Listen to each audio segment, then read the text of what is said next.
안녕하세요. 감성 독서 감성 전달자입니다. 오늘 소개해드릴 책은요. 마지막 몰입입니다. 일론 머스크가 더 똑똑해지고 싶다는 열망에 한 두뇌 전문가를 찾아서 큰 화제가 됐었는데요. 바로 이 책의 저자 짐 퀵입니다. 세계 최고의 브레인 코치로 알려진 짐 퀵은 배경, 교육, IQ에 상관없이 누구라도 뇌, 기억력, 집중력의 한계를 뛰어넘을 수 있다고 주장하며 그 성공 전략을 이 책에 담아냈는데요.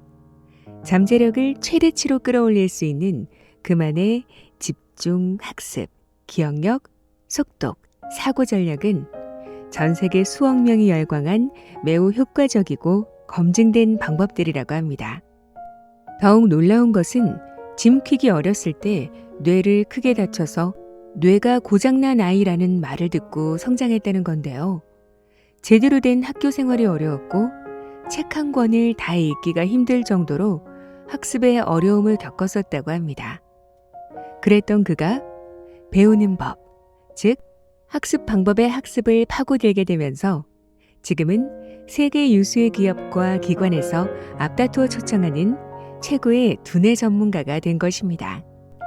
책에는 뇌와 기억력과 학습 방법에 관한 방법론에 대해서 쉽고 자세하게 나와 있는데요. 저는 그 중에서도 독서와 속독에 관한 파트를 읽어드릴까 합니다. 그럼 지금부터 짐 퀵의 마지막 몰입, 책 속의 일부분을 들려드릴게요. 읽는 속도를 쉽고 빠르게 높이는 방법. 오프라 윈프리, 토머스 에디슨, 케네디 대통령, 빌 게이츠의 공통점은 무엇일까? 그들은 모두 독서를 많이 했다. 지도자들은 다 독하다. 우리는 데이터 시대를 살고 있다. 역사상 이토록 정보가 넘쳐났던 적은 없었다.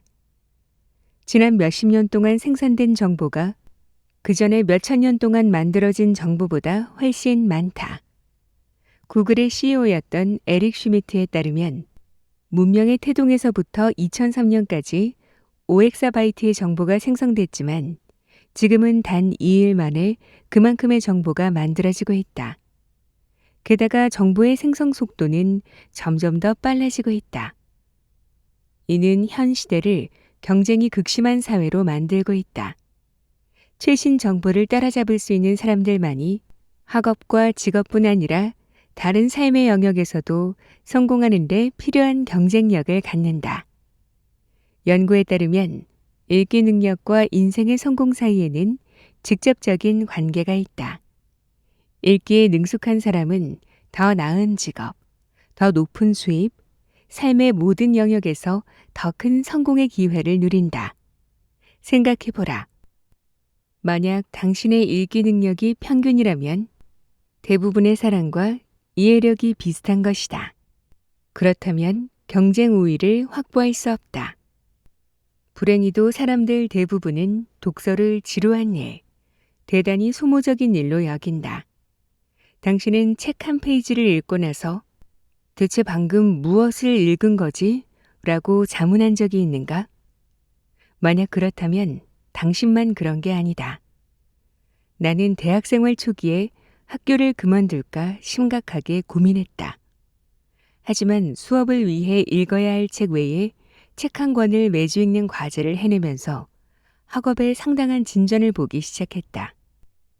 그리고 어느 날 불의의 사건이 발생하기까지 내가 얼마나 발전했는지 깨닫지 못했다. 나는 학교에 다니는 내내 주목받지 않으려고 노력했다. 수줍음 많은 아이였던 나는 앞줄이나 가운데 자리보다는 뒷줄에서 배경처럼 묻히는 게 더 편했다. 이는 대학에 가서도 계속됐다. 대형 강의실에서 이뤄지는 대규모 강의는 구석에 앉아 눈에 띄지 않을 수 있었기 때문에 특히 매력적이었다. 어느 날 학생들 수백 명과 함께 그런 강의실에 앉아 있을 때였다. 교수님은 오버헤드 프로젝트로 영상을 보여주면서 강단에 서서 강의를 하고 있었다. 그런데 교수님이 프로젝터 위에 어떤 글을 올려놓는 순간 곧바로 웃음이 터져버렸다. 너무나 자연스럽게 나온 반응이었다. 재미있는 인용문이었기 때문이다. 하지만 아주 조용했던 강의실에 내 웃음소리가 들리자 학생들이 모두 내 쪽으로 고개를 돌렸다. 그 전에는 아마 내가 그 강의실에 있는 줄도 몰랐을 것이다. 나는 몹시 당황했다. 그동안 눈에 띄지 않으려고 굉장히 노력해왔는데 마치 주목받으려고 무대로 뛰어오른 격이었다. 얼굴은 벌겋게 달아오르고 몸은 한없이 움츠러들었다. 몇 초 후 다른 학생들이 웃기 시작했다. 처음에는 나를 비웃는 줄 알았는데 점점 커지는 웃음소리에 슬며시 시선을 들어보니 아무도 나를 쳐다보고 있지 않았다. 그들은 프로젝터의 글을 읽고 있었다. 그 순간 당황스러웠던 상황이 벌어진 원인을 깨달았다. 나는 다른 수강생보다 더 빨리 읽어서 그들보다 훨씬 더 빨리 반응했던 것이었다. 그동안 독서 속도와 이해력이 향상됐음을 알고 있었지만 그런 능력을 개발할 수 있다는 사실을 그제야 알았다. 의도치 않게 터진 웃음 때문에 여전히 어색하기는 했지만 나의 학습이 완전히 새로운 수준으로 올라섰다는 생각에 고무되어 강의실을 나섰다. 그렇게 독서는 나의 초능력 중 하나가 되어 학습에 엄청난 돌파구를 마련해 주었다. 앞으로는 그렇게 크게 웃지 않겠다고 다짐하면서도 배움과 함께 이제 막 생겨나고 있는 초능력을 발견해서 몹시 설레고 흥분되었던 사건이었다. 독서는 왜 우리를 똑똑하게 만드는가? 학습을 위한 어떤 계획이든 독서가 포함되어야 한다. 기억이 거의 모든 뇌 기능의 기초가 되듯이 독서는 거의 모든 학습의 기초가 되기 때문이다. 책을 읽지 않는다고 말하는 사람은 배우려는 노력을 그만두었다고 말하는 것이나 다름없다. 물론 비디오를 보거나 팟캐스트를 듣거나 영화를 볼 때도 뭔가 배울 수는 있다. 심지어 우스꽝스러운 시트콤 드라마에서도 뭔가를 배울 것이다. 하지만 독서에 전념하는 자세 없이는 학습을 삶의 역동적이고 재생 가능한 일부로 만들기가 거의 불가능하다. 그 이유는 다음과 같다. 독서는 뇌를 가동시킨다. 책을 읽을 때 뇌의 여러 기능이 동시에 사용되는데 이는 활기차고 유익한 운동이다. 하스킨스 연구소의 소장이자 연구 책임자인 켄프 박사가 지적했듯이 시각, 언어, 연상학습 등 다른 기능을 위해 진화해온 뇌 영역들이 읽기를 위해 특정 신경회로에서 연결되는데 이는 매우 어려운 작업이다. 문장은 뇌가 추론해야만 하는 많은 정보가 담긴 속기 기호다. 다시 말해서 독서는 어떤 활동과도 견줄 수 없는 정신운동으로 뇌는 도전할수록 강해지는 근육이다.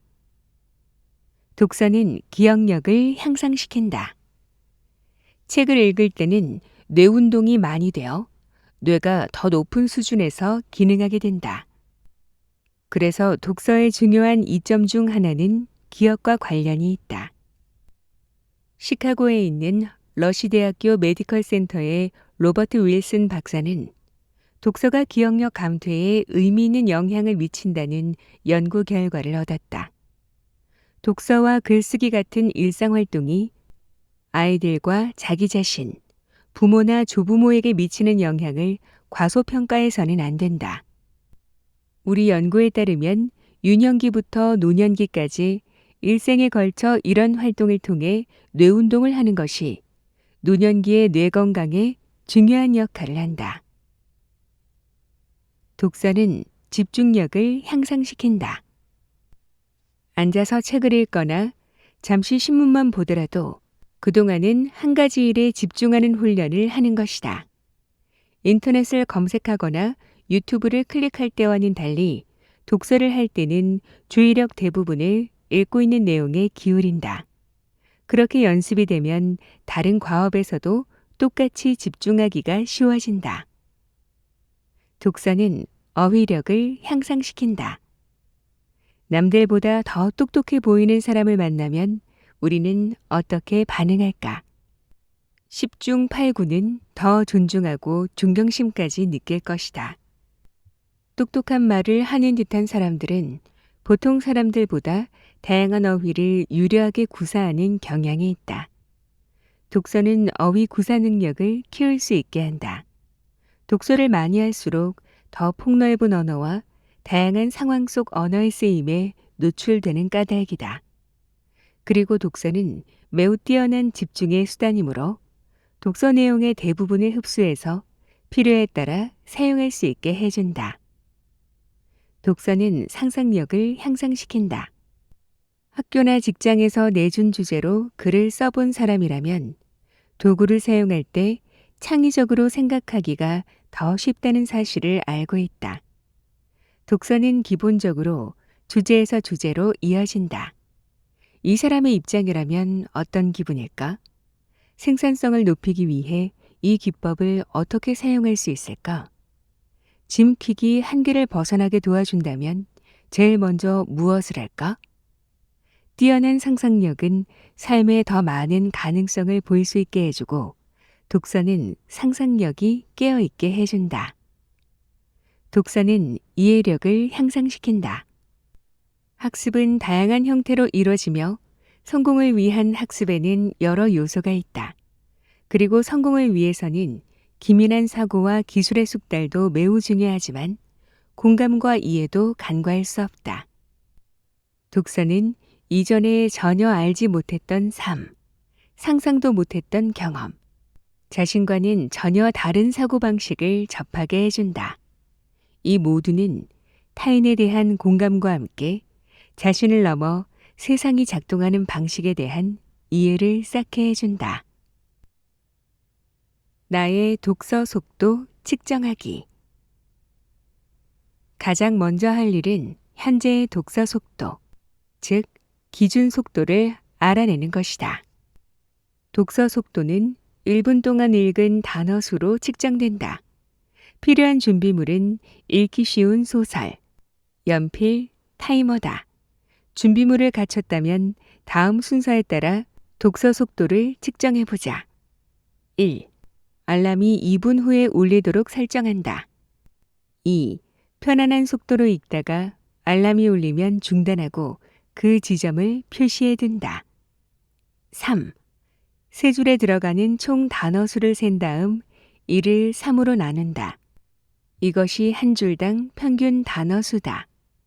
4. 2분간 몇 줄을 읽었는지 센다. 적어도 절반 이상 읽은 줄까지 센다. 5. 한 줄당 평균 단어 수에 방금 읽은 줄 수를 곱한다. 3번과 4번의 답을 곱한다. 6. 그 수를 2로 나누면 2분 동안 읽었으므로 당신의 분당 독서 속도가 나온다. 지금 바로 해보자. 이 평가를 완료하고 넘어가는 것이 매우 중요하다. 당신의 독서 속도는 얼마인가? 보통 사람들의 독서 속도는 대체로 분당 150에서 250단어 정도다. 해당 기준은 영어와 한국어 모두 적용 가능한 범위임을 참고하기 바란다. 그 범위는 내용의 난이도에 따라 다르다. 당신이 분당 100단어를 한참 밑도는 속도로 읽는다면 너무 어려운 내용을 읽고 있거나 독서 교육이 필요한 경우다. 1분에 200단어를 읽는 사람이 하루에 4시간 동안 읽고 공부한다고 하자.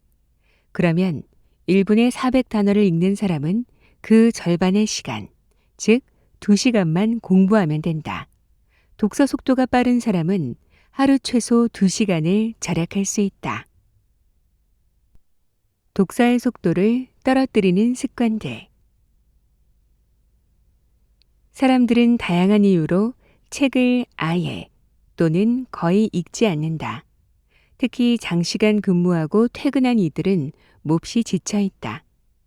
그래서 정신활동이 요구되는 독서보다는 텔레비전, 영화, 음악, 게임 같은 것을 더 즐긴다. 나도 그런 현실을 알지만 위에 열거한 독서의 이점을 수긍한다면 독서를 위해 매일 시간을 내야 한다. 사람들이 책을 읽지 않는 또 다른 이유는 독서를 힘든 과정으로 여기기 때문이다. 책 한 페이지를 읽는데 5분이 걸리는 사람에게 300쪽짜리 책을 읽는 건 뉴욕에서 조지아까지 걸어가는 일과 비슷할 것이다. 사람들은 몇 가지 이유로 책을 천천히 읽는 경향이 있다. 한 가지 이유는 비교적 일찌감치 초등학교 2, 3학년쯤 읽기 학습이 중단되어 독서 속도가, 더 중요하게는 독서 기술이 그 이상으로 많이 늘지 않았기 때문이다. 또 다른 이유는 책을 읽는 동안 자녀가 무엇을 하는지 귀를 쫑긋거리고 반쯤은 텔레비전을 보고 있고 몇 분마다 이메일을 확인하는 등 집중하지 않기 때문이다. 그래서 대개는 같은 단락을 반복해서 읽고 있는 자신을 발견한다. 읽고 있는 내용을 이해할 만큼 집중하지 않았기 때문이다.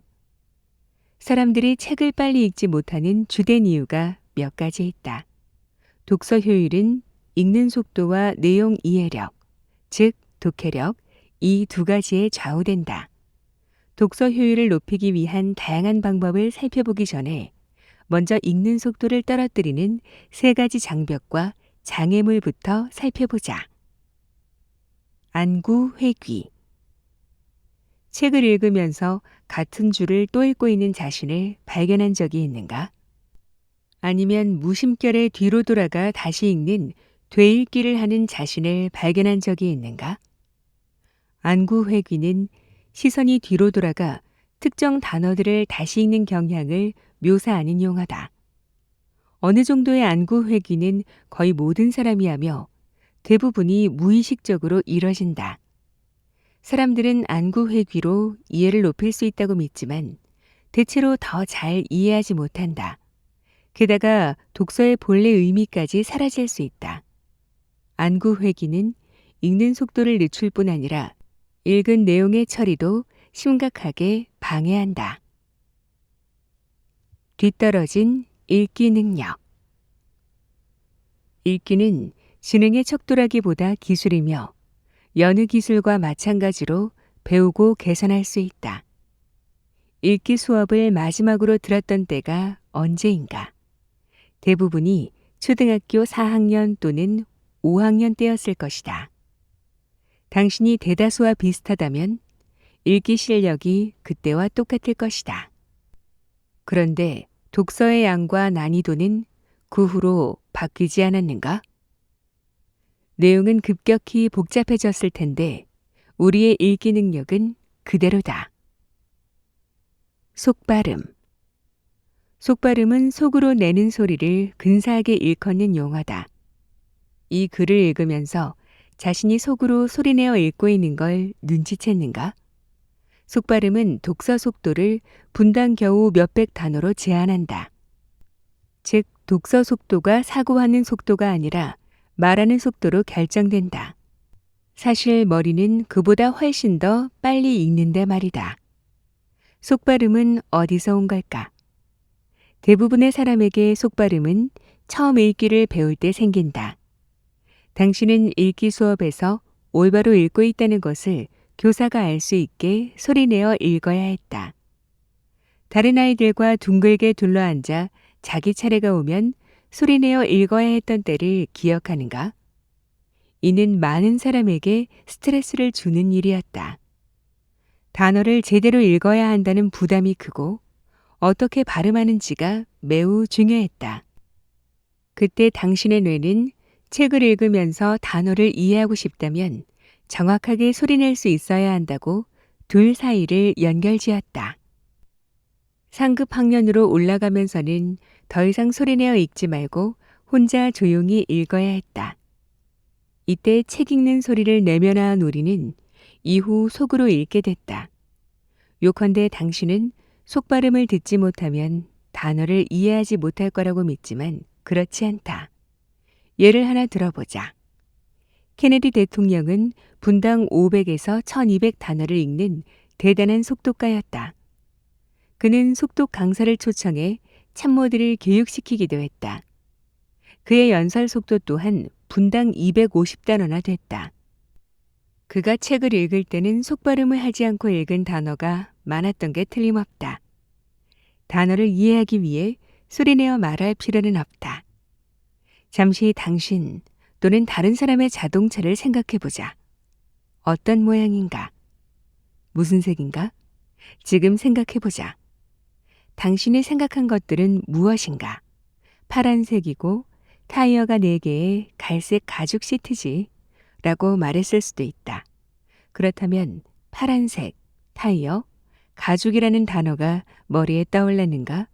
아니면 이 모든 것을 갖춘 자동차가 그려졌는가? 우리의 머리는 말이 아니라 주로 심상으로 생각한다. 말은 생각 또는 심상을 전달하기 위해 사용하는 수단일 뿐이다. 책을 읽으면서 내용을 머릿속으로 그려보면 속도 및 이해도를 크게 높일 수 있다. 문장 부호들을 마침표, 쉼표, 물음표라고 말하며 읽지 않는 것처럼 모든 단어를 말할 필요는 없다. 그러면 너무 많은 시간이 걸리기 때문이다. 나는 방금 아보카도, 쉼표, 브로콜리를 샀다, 마침표 라고 문장을 읽지는 않을 것이다. 문장 부호는 다양한 의미를 갖는 상징에 불과하다는 것을 알기 때문이다.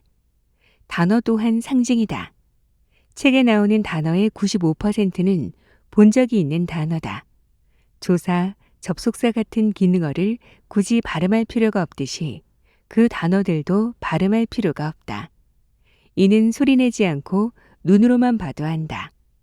중요한 것은 단어가 나타내는 의미다. 그리고 의미는 대개 심상으로 더 잘 묘사되고 기억된다. 이런 개념을 이해하는 것이 속발음을 줄이는 첫걸음이다.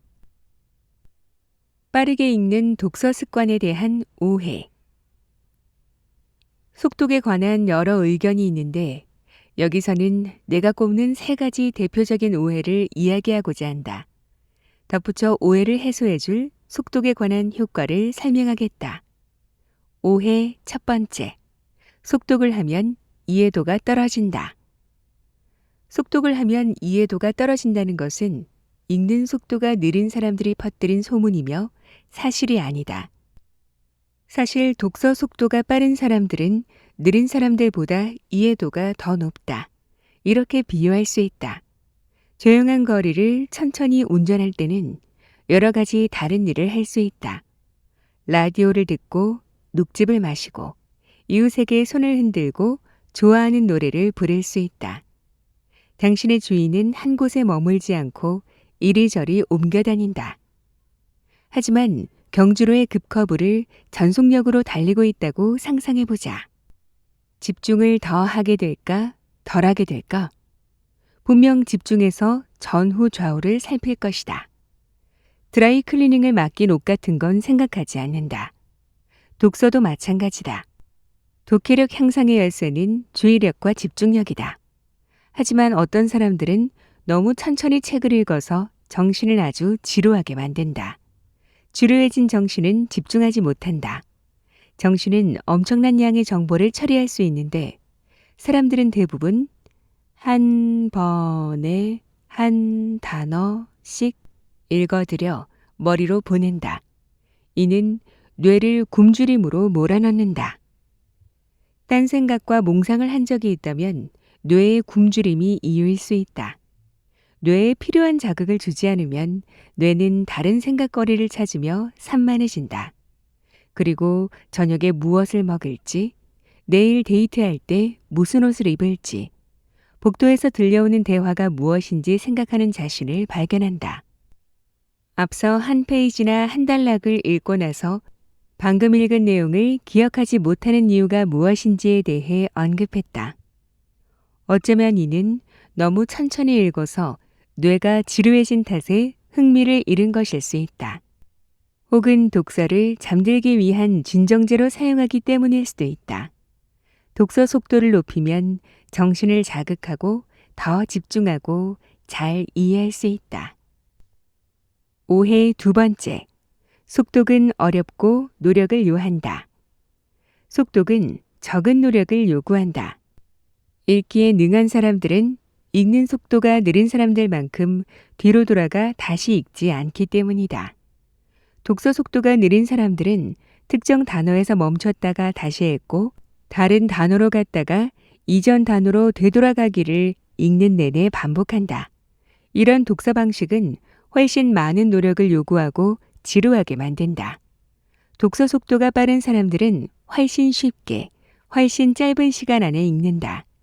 그들은 시간을 덜 들이면서 더 많은 내용을 파악하므로 더 효율적이다. 오해 세 번째. 속독을 하면 독서를 즐기지 못한다. 예술작품을 감상하기 위해 붓질 하나하나를 검토할 필요는 없다. 마찬가지로 책의 가치를 깨닫기 위해 책에 나오는 단어를 하나하나 검토할 필요는 없다. 독서에 능숙해지면 가장 좋은 점 중 하나는 유연성이다. 속독가는 중요하지 않은 지루한 내용은 빨리 지나가고 흥미롭고 중요한 정보는 천천히 읽거나 다시 읽기도 하는 선택을 한다. 이런 유연성은 곧 힘이다. 속독가는 거의 모든 독서를 즐긴다. 독서에 하루 종일 걸리지 않는다는 걸 알기 때문이다. 손가락으로 짚어가며 읽기의 효과. 어렸을 때 손가락으로 단어를 짚어가며 읽지 말라는 말을 들었는가? 그렇게 하면 독서 속도가 떨어진다는 것이 전통적인 믿음이었다. 그러나 아이들은 자연스럽게 알고 있듯이 손가락을 가이드로 사용하면 시선이 흩어지지 않고 집중하게 된다. 눈은 움직임에 이끌리기 때문에 읽을 때 손가락을 사용하면 읽는 속도가 실제로 빨라진다. 이것을 머리로 아는 것과 경험하는 건 별개다. 앞에서 나온 독서 속도 자체 평가를 위해 읽었던 글을 다시 읽으면서 손가락을 사용하는 연습을 해보자. 문장을 따라 손가락을 움직이며 처음부터 읽어보라. 글의 마지막까지 읽어라. 연습일 뿐이므로 이해 여부도 걱정하지 말고 시간도 재지 마라. 이 연습의 목적은 책을 읽을 때 손가락을 사용하는 데 익숙해지는 것이다. 글을 다 읽으면 알람을 2분으로 설정하라. 준비했던 소설을 첫 번째 평가에서 끝낸 부분부터 읽기 시작해서 알람이 울릴 때까지 계속 읽어라. 독서 속도 계산 공식을 사용해서 독서 속도를 다시 계산하고 여기에 적어보자. 연구에 따르면 책을 읽을 때 손가락을 사용하면 읽는 속도가 25%에서 100% 빨라질 수 있다. 손가락을 사용하는 연습을 할수록 결과가 좋아질 것이다. 운전하는 법을 처음 배웠을 때처럼 처음에는 어색할 수도 있지만 인내심을 가져라. 나중에 학습을 밀어붙일 때보다 처음에 기술을 연마하는데 더 많은 노력이 필요하다는 것을 기억하라. 또 문장을 따라 손가락을 움직이며 읽으면 또 다른 감각인 촉각을 학습 과정에 도입하게 된다. 후각과 미각이 밀접한 관계가 있는 만큼이나 시각과 촉각 또한 밀접하게 연결되어 있다. 아이에게 뭔가 새로운 것을 보여주려고 한 적이 있는가? 아이는 타고난 본능에 따라 물체를 만지고 싶어 한다. 손가락을 사용하는 독서는 안구 회귀 또한 현저히 줄인다. 이는 손가락 사용을 연습하면서 독서 속도가 빨라지는 이유 중 하나다. 눈은 자연스럽게 움직임을 따라가므로 손가락을 앞으로 움직이면 눈이 뒤로 돌아갈 가능성이 훨씬 적다. 손가락을 따라 읽는 연습을 해보자. 그것만으로도 독서 속도와 이해력이 현저하게 향상되고 학습의 혁명이 일어날 것이다. 손가락이 피곤해지면 팔 전체를 좌우로 움직이도록 연습하라. 더 큰 근육을 사용하게 되어 쉽게 피로해지지 않을 것이다. 독서 속도를 높이는 연습 방법. 다음은 독서 속도를 높일 수 있는 몇 가지 방법들이다. 운동처럼 독서도 훈련이 필요하다. 운동하러 가서 근육을 아끼고 쓰지 않으면 근육이 커지기를 기대할 수 없다. 근육을 키우려면 약간 불편할 정도로 근육을 많이 써야 한다. 독서도 마찬가지다. 더 빨리 읽으라고 스스로 독려하면 읽기 근육이 강화되고 이전에는 힘들었던 빨리 읽기가 쉬워진다. 더 빨리 읽도록 스스로 훈련하는 것만으로도 더 빨리 읽을 수 있다. 달리기를 하는 사람은 이런 사실을 잘 알고 있다. 러닝머신에서 규칙적으로 달리다 보면 점점 빠른 속도로 달리고 있는 자신을 볼 수 있다. 더 빨리 달리도록 스스로 다그친 덕에 전에는 내기 힘들었던 속도가 일주일 후에는 쉬워진다. 독서 속도를 더욱더 높이려면 다음과 같이 훈련해보라. 쉽게 읽히는 소설과 연필, 시계 또는 타이머가 필요하다. 1.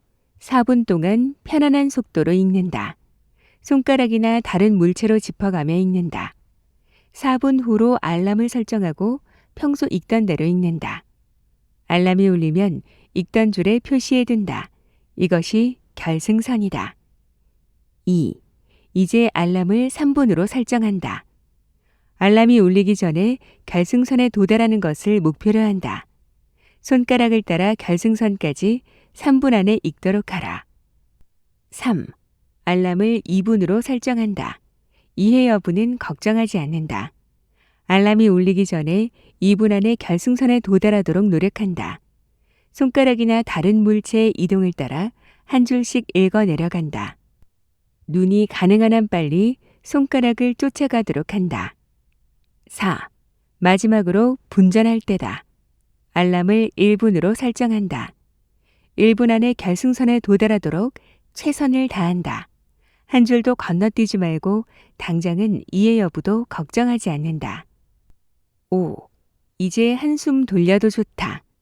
알람을 2분으로 설정한다. 결승선부터 시작해 다음 부분을 읽어 나간다. 내용을 이해하며 편안한 속도로 읽는다. 몇 줄을 읽었는지 세고 한 줄당 단어 수를 곱한 다음 2로 나눈다. 이것이 당신의 새로운 독서 속도다. 당신의 독서 속도는 얼마인가? 느낌이 어땠는가? 이렇게 연습하다 보면 읽기 속도가 빨라질 것이다. 이렇게 비유할 수 있다. 시속 105km로 고속도로를 달리다가 교통체증 때문에 시속 65km로 속도를 줄이면 상당한 속도의 차이를 느낀다. 빠른 속도로 운전하는 것에 익숙해져 있기 때문이다. 하지만 상대적으로 그럴 뿐 실제로는 아주 느리게 가고 있는 것도 아니다. 독서에도 같은 원리가 적용된다. 평소보다 2~3배 빨리 읽도록 자신을 몰아붙이면 마지막에 편안한 속도로 낮출 때 원래 속도가 느리게 느껴진다.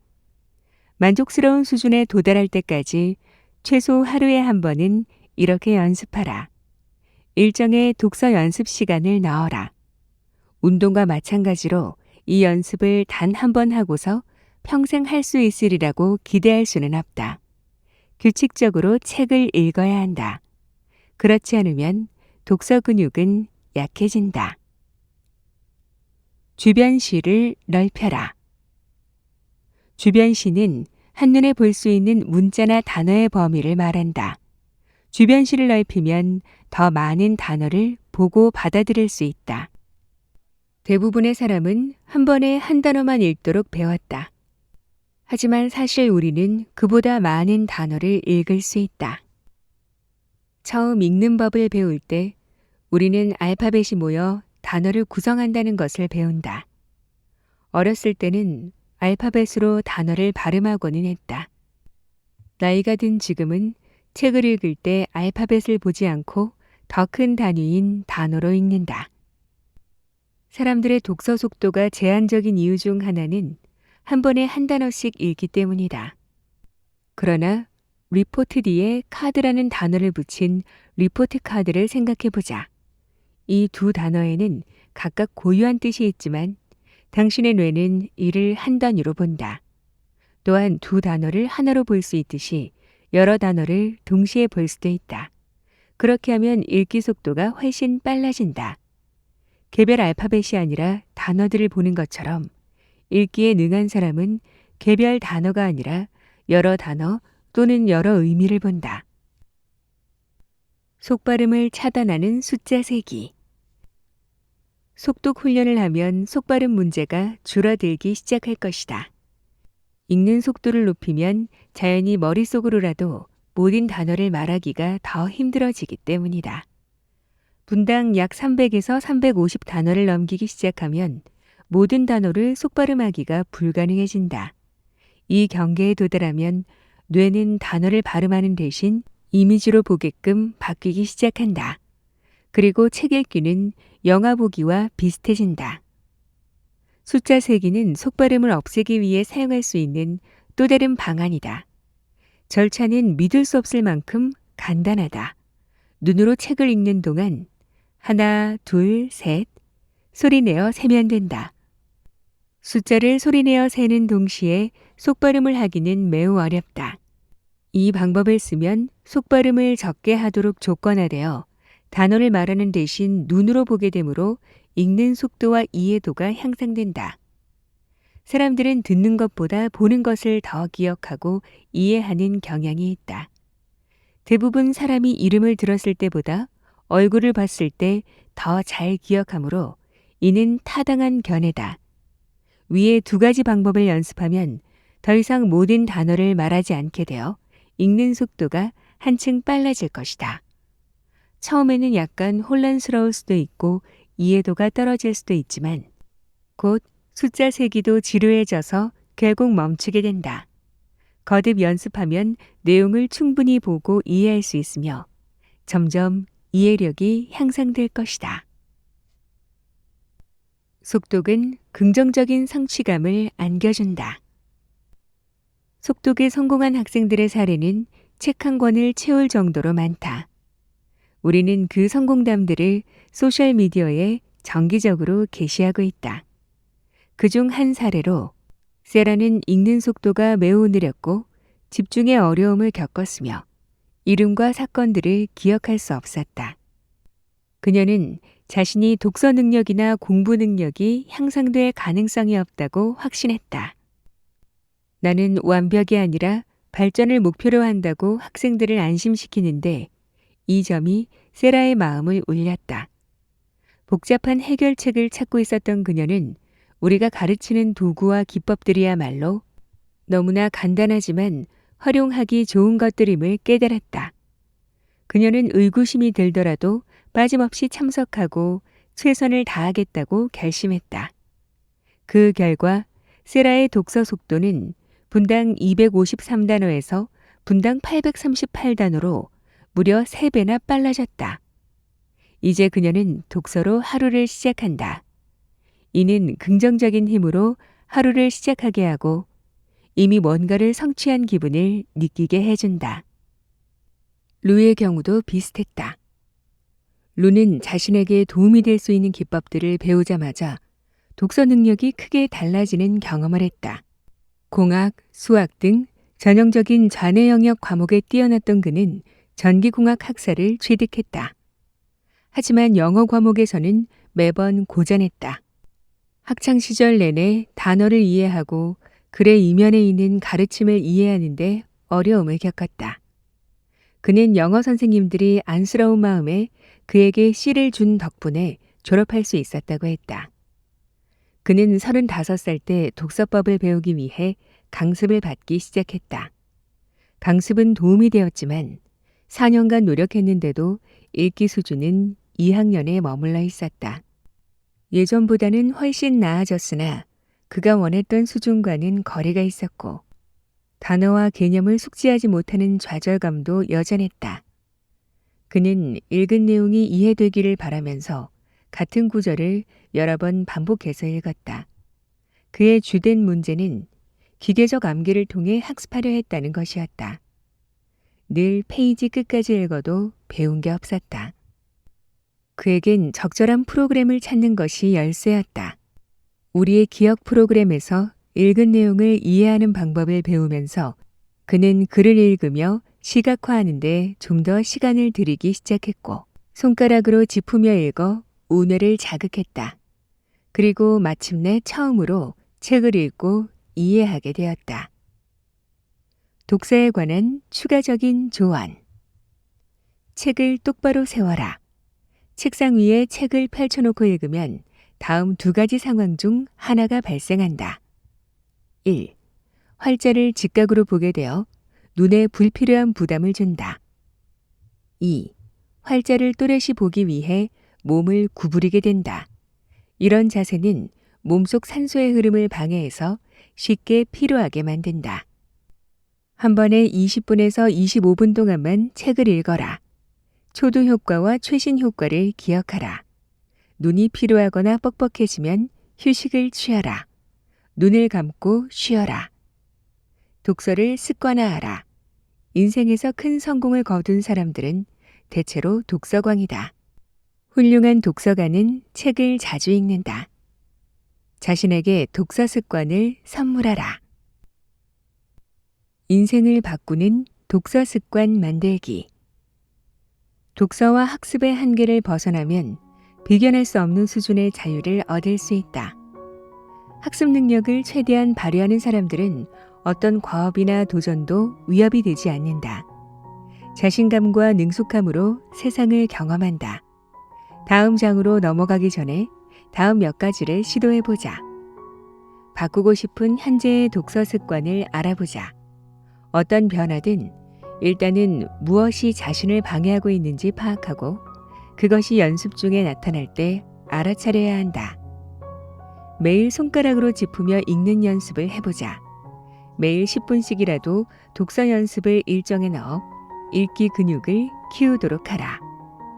이번 달에 읽고 싶은 책 목록을 작성하고 그 책들을 다 읽으면 삶에 어떤 변화가 생길지 적어보자.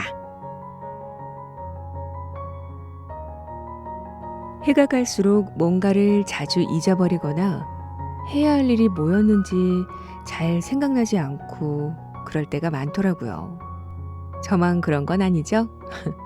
사실 저는 한 해 한 해 나이가 들어서 그런가 했는데 신경과학자 만프레드 슈피처는 디지털 치매라는 말로 디지털 기술로 인한 우리의 인지능력 감퇴를 설명했다고 해요. 과도한 기술 의존 때문에 우리의 단기 기억 경로가 퇴화되기 시작한 거라고 합니다. 누군가의 전화번호를 얼마나 기억하고 있는지, 내비게이션 없이 새로운 길을 어떻게 찾아갈 수 있는지 생각해 보면 금방 공감이 되실 것 같은데요. 사용하지 않으면 우리의 뇌는 퇴화한다는 겁니다. 반면 뇌는 사용할수록 기능이 강화되고 더 많이 저장할 수 있다는 건데요. 저는 독서야말로 우리 뇌를 활용하고 운동시킬 수 있는 가장 좋은 방법이라고 생각합니다. 제가 읽어드린 독서 파트 외에도 우리의 뇌를 활용해서 잠재력을 이끌어낼 수 있는 다양한 방법들이 잘 나와 있으니까요. 꼭 한번 읽어보시기를 추천드립니다. 오늘도 끝까지 함께해 주셔서 감사합니다. 그럼 저는 또 좋은 책으로 찾아뵐게요.